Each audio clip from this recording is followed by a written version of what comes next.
Akala mo si Elon Musk na ang pinaka-rich sa history? Hindi, besh.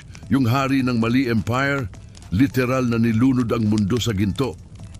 Una, noong nag-Hajj siya, nagdala siya ng 60,000 katao.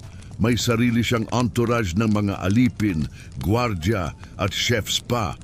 At habang dumadaan siya sa Egypt, nagkalat siya ng sobrang daming ginto. Umabot sa punto na bumagsak ang economy ng buong lugar for 12 years. Pangalawa, para siyang walking city.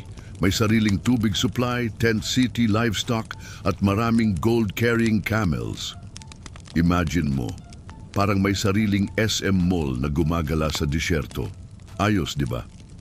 At yung pinakagrabe, hindi nila ma-estimate ang total yaman niya. Sobrang daming ginto, wala nang value sa ibang lugar. According to historians, Mansa Musa was possibly the richest person in all of human history, as in, mas mayaman pa sa lahat ng bilyonaryo ngayon. Gusto mong marinig kung paano? Comment mo, gold pa more.